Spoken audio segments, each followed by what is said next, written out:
नमस्कार. माझ्या YouTube चॅनलमध्ये परत एकदा आपलं सगळ्यांचं स्वागत आहे.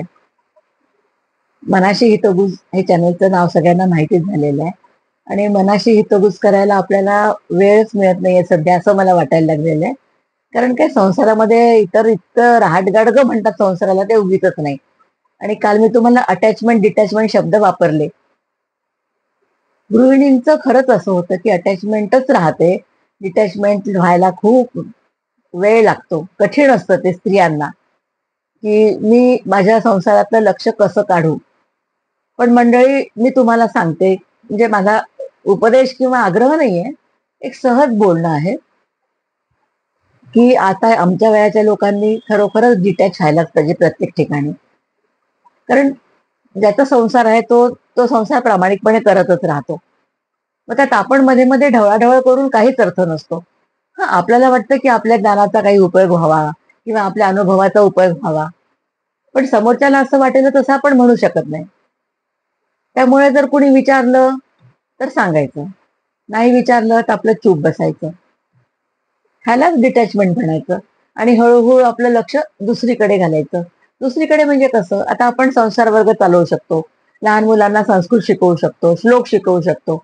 आणि जर लहान मुलं बाहेरची नाही आली सुरुवातीला, आपल्या घरातलीच 2-3 नाते आपले नातू जे असतात ते बसले आपल्याजवळ.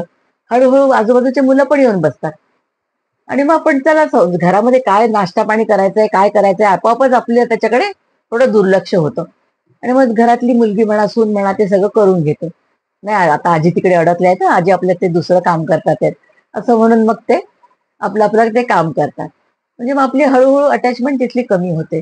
आणि मग आपण दुसऱ्या कामात गुंग झाल्यामुळे आपल्याला काय होतं, तसंही आपलं कपड्यांवरचं लक्ष थोडं कमी झालेलंच असतं नाही म्हटलं तरी, की अगदी आता ही साडी फॅशनमध्ये आहे, हीच घ्यायला पाहिजे किंवा हा ड्रेस फॅशनमध्ये घ्यायलाच पाहिजे, असं आपल्याला वाटत नाही. मंडळी, यालाच डिटॅचमेंट म्हणतात. हळूहळू आपल्याला एक एक एक एक विरक्ती येत राहते आणि मग आपलं लक्ष लागतं देवाकडे. आणि देवा, कधी मला बोलावशील असं आपण म्हणायला लागतो. आणि मग देवाचं नामस्मरण, देवाचं जप, देवाचं चिंतन, देवांचे वेगवेगळे कुठे कुठे जर प्रवचन असतील तर ते आपण ऐकतो. आजकाल ते इतकं सोपं झालंय की टीव्ही लावला की तुम्हाला जे चॅनल पाहिजे, जे महाराज पाहिजे, सगळ्यांची कथा, प्रवचन, भागवत तुम्हाला सगळं मिळतं.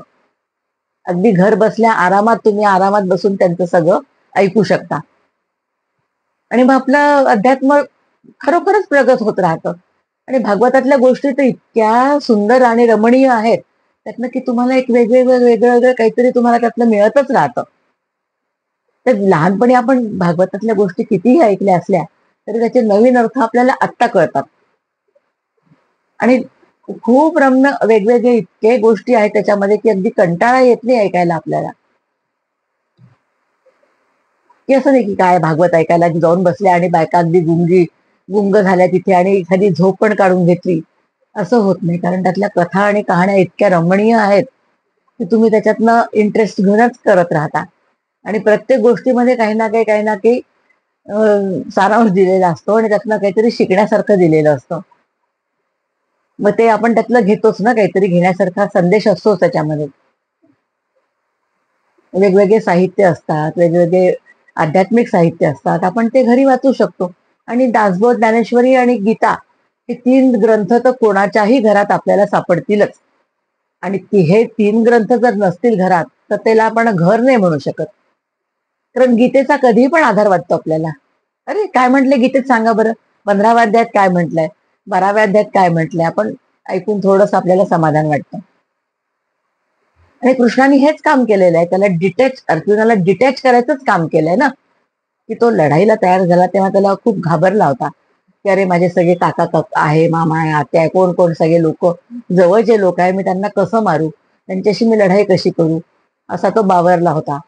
तेव्हा कृष्णाने त्याला असे संदेश दिले आणि असे उपदेश पाजले, की तो बरोबर डिटॅच होत राहिला. ह्यालाच डिटॅचमेंट म्हणतात.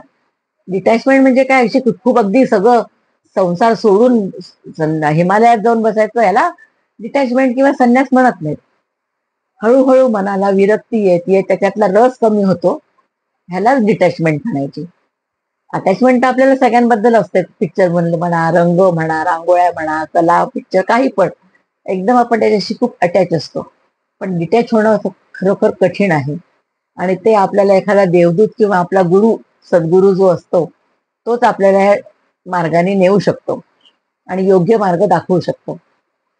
म्हणूनच अटॅचमेंट कडून डिटॅचमेंट कडे जाण्याचा आपण प्रयत्न करूया. कसं वाटलं तुम्हाला माझं बोलणं? पटलं असेल तर लाईक करा, सबस्क्राईब करा.